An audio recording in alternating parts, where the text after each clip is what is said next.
На денот со аналитичарот Милан Стефановски. Добро вечер. Добро ве најдов.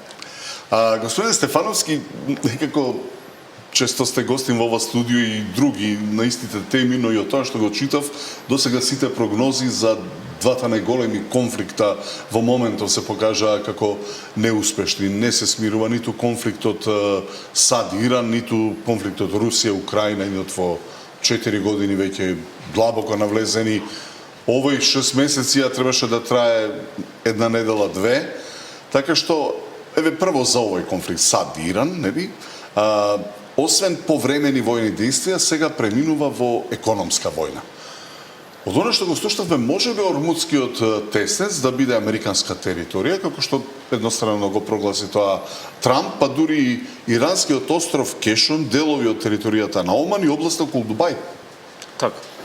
Најпрво, да, тешко да се предвидат сите почетоци, завршетоци на конфликти кои посебно во овие, бидејќи се војува без преседан, напуштени се традиционалните научни дисциплини во делот на војни вештини, се преминуваат други војни методи и технологии, каде што човештвото до сега нема видено. Оттаму прогнозата за било каков крај е се потешка. Она кое го напоменавте во вашето прашање, очигледно дека американците напуштаат стратегијата мир преку сила и почнуваат стратегија мир преку зависност, односно сакаат преку економските санкции да го доведат Иран на преговарачка маса и при тоа да ги постават условите и нели доминирајќи и детерминирајќи ги идните геостратешки интереси на САД во регионот. Она во кое е најинтересно се кршат копијата е мекиот стомак на Иран, а се покажи во светот, тоа е Ормудскиот теснец, кој е 1/3 од глобалната нафтена индустрија поминува низ тој предел, и во таа смисла нејасно е кој генерално има пристап, кој го контролира. Нели Иран и Оман направиот договор и ирачки танкери поминаа пред неколку дена, додека американците го практично го обезбедуваат прсенот на Ормудскиот теснец. Трамп вели тоа е американска територија, де факто контролата на движењето на танкерите ја има Иран. Ги спомнавте ирачките танкери, единствени на кои што им дозволија да преминат. Дали битката кој ќе наплаќа сега е главен мотив и кој сушност ќе ја регулира набавката на нафта и горива од таму во останатиот дел свет? Сигурно дека овој Ормудски теснец или конфликтот околу Иран не задира само во регионална смисла, не е тоа очигледно дека станува збор за војна интервенција или војна експедиција кој на Иран би му овозможило во далечнина да поседува нуклеарно оружје, следејќи ги изјавите на Трамп во однос на тоа, туку станува збор за геоекономија, односно за репозиционирање на тој дел од светот, бидејќи ако се сеќавате пред неколку дена или пред еден краток период се формираше воен сојуз помеѓу Пакистан, Турција и Саудиска Арабија. Саудиска Арабија има голем интерес во овој дел на теснецот. Сепак енергенсите или кој ќе контролира енергенсите или кој ќе прави бизнис, енергенсите ќе даде позиција, односно ќе даде предност на големите сили во понатомошните разврски во светот. Колку држави мислите дека ќе им се придружат на САД од пораките од американскиот претседател Трамп, или заканите подобро да ги наречам, бидејќи секој кој што соработува и му помага на Иран, рече дека ќе биде цел на драстични санкции од САД. И Техеран денеска контра закани упати. Светот е многу различен во низ призма на тоа кој ќе се заканува, кој колку моќ има и така натаму. Она што е збунувачки и непредвидливо тоа што претседателот на Соединетите американски држави во својот вербален наратив прогласува територии како Гренланд или друго место на друго географско подрачје. Го прашавте и во минатото прашање колку е легитимно. Меѓународното право нормално го суспендира, не можете едностранно да прогласите ничива територија. Во таа смисла судирот со своите сојузници, конфликтот кој во НАТО се проструктура во во директен конфликт меѓу сојузниците, царините кои ги има со Канада или со другите европски држави, на САД не ја овозможуваат широка коалиција во делот на креирање на новиот светски поредок. Оттаму секој ќе ги гледа своите индивидуални интереси, своите економски интереси. Ги занемари овие закони. Осусува реакцијата на Европската унија. Секако Кина и Русија нема да пристапат кон тој сојуз, они имаат своји интереси во Блискиот исток, така да ќе гледаме доста интересен и немирен период во смисла на разврска, како тоа би се разврскало, но не очекувам дека би наишла некоја голема коалиција во делот на економските санкции на Иран, бидејќи и земјите и светот доволно економски страдаат во овој период. Ако не успеа САД досега со конвенционално оружје да го скрши Иран, дали тоа ќе биде сега економски обид да се скрши Техеран со оглед дека многу производи и услуги или ги нема или пак поскапеа во Иран. Стануваат прескапи практично. Дали е тоа новиот рецепт за една нова внатрешна револуција откако првата не успеа, на која што многу се надеваше Трамп? Да, но повидок имаше револуцијата која беше актуелна пред да се случи војниот конфликт. Се сеќавате, имаше околу 5 милиони граѓани протестираат низ Иран.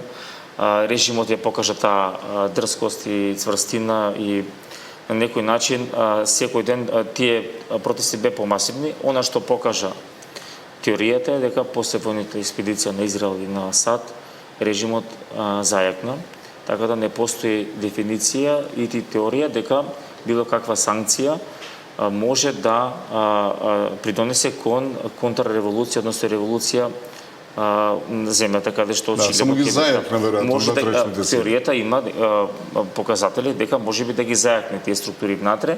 Оттаму Иран долги години владее со сиромаштија, има потешкоти да ги набави основните ресурси. Иран е и така цело време под санкции. Во таа смисла можеби Соединетите американски држави во своето широко портфолио на действување економските санкции ги користат како замена на војната експедиција, бидејќи таму веќе нема ништо да покажат, бидејќи освен копнени интервенции во делот на воздушни интервенции е завршено. Можеби економските санкции ќе намалат преговарачката моќ на Иран, бидејќи се покажат како доста жилав противник. Дали на тие преговори или на договор дефинитивен влија и непослушниот партнер или пријател на САД, тоа е Израел, откако Тел Авив во повеќе наврати не се придржуваше кон договорот на САД и Иран во однос на генерално на безбедноста во целиот Блиски Исток. Последниот е нов напад на сиријска територија, каде што е сериозно предизвикана и Турција.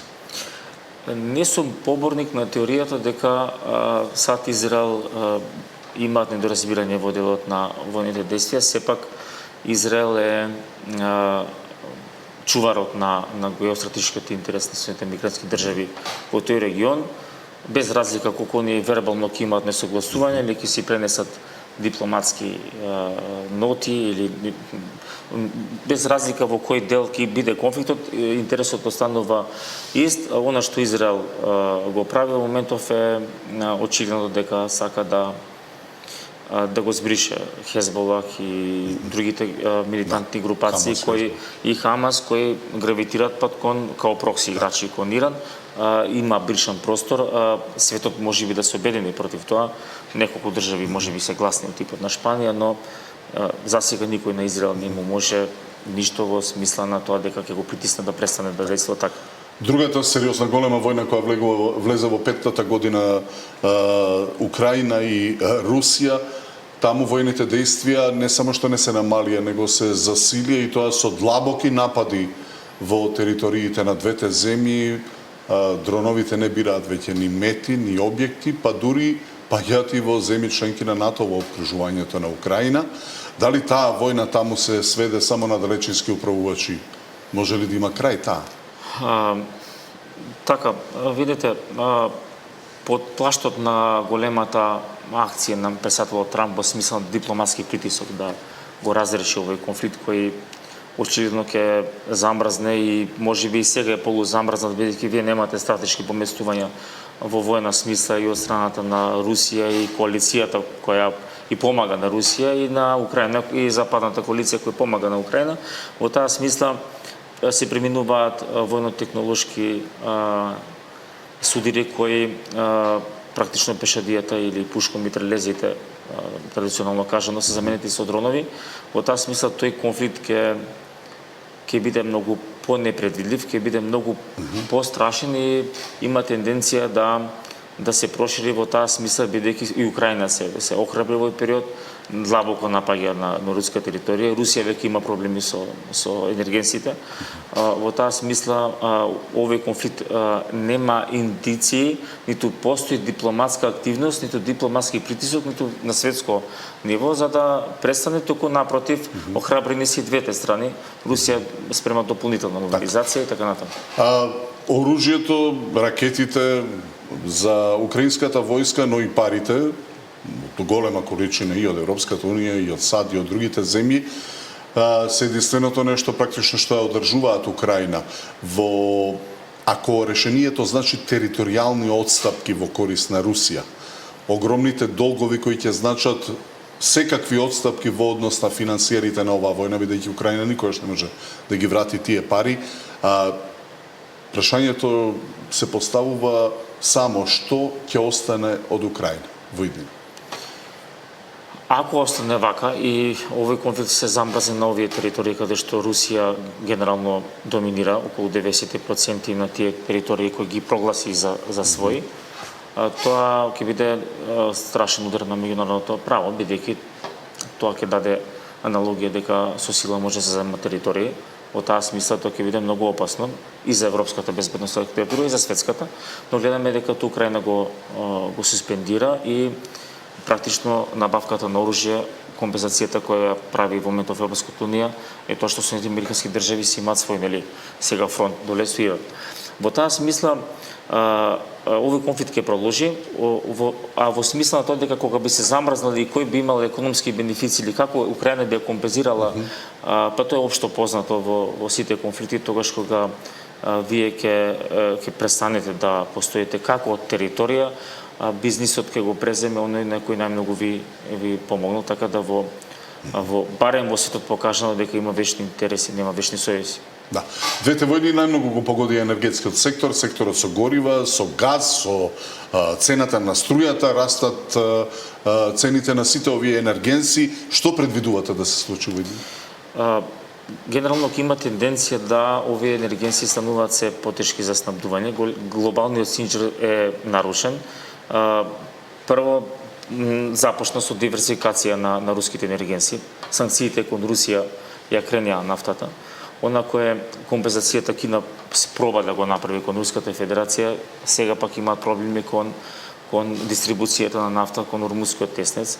Она кој се случува во Блискиот Исток, Емиратите, Катар и другите држави, Саудитска Арабија и Иран, како главни производители на нафта, пак имаат проблем да ја дистрибуираат нафтата заради конфликтите. Климатските промени, исто така, кога ќе садите се на комплот на едно место, ќе видите дека енергетиците ќе бидат многу скапи во иднина и ќе биде многу тешко да се предвиди како би се одвивала во овој начин и светската економија, бидејќи вие имате и кон другите подрачја во смисла на промена на климатските стратегијата или политиките за обновливи извори на енергија, таа е поскапа енергија. Во таа смисла, кога енергијата ќе поскапи, инфлаторските маржи ќе се зголемат, економијата ќе стагнира или ќе оди надолу, така да економијата или геоекономијата ја прати геополитичката состојба на светот, ако постојат конфликти, економијата страда, енергенсите ќе скокнуваат. Да, дел од светските аналитичари велат дека доколку конфликтите продолжат, дека до крајот на годината ќе се потршат резервите. Зборувам за резервите по поедини држави, по депоа, по магазини, по танкери. После тоа велат дека не очекува сериозен скок на цената на нафтата, на горивата, на енергенсите. Да. Согласувате? Да, можно е такво сценарио, освен Кина кој има огромни количини на резерви на нафта, делови од Јужна Америка, Соединетите американски држави веќе објавија дека се намалени нивните стратешки резерви. Европската унија исто така ќе страда во делот на на или конзумирањето на нафта, бидејќи таа во најмала рака не произведува САД, произведува Блиски Исток, Русија и така натаму. Во таа смисла постои таква теорија. Јас се согласувам дека без разлика на разврската, ако овие конфликти не се смират, посебно на Блискиот Исток, енергетските ќе бидат страшно многу високи и можеби дојдеме до ситуација како пред ковидот, кога и за време на ковидот, кога инфлацијата и производството на храна е нарушено. Видете, во Црно море веќе Русија ги напаѓа силосите на жито во Украина.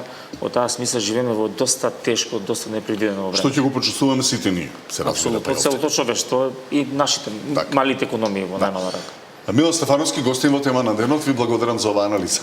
Благодарам на почите и поздрав до гледачите.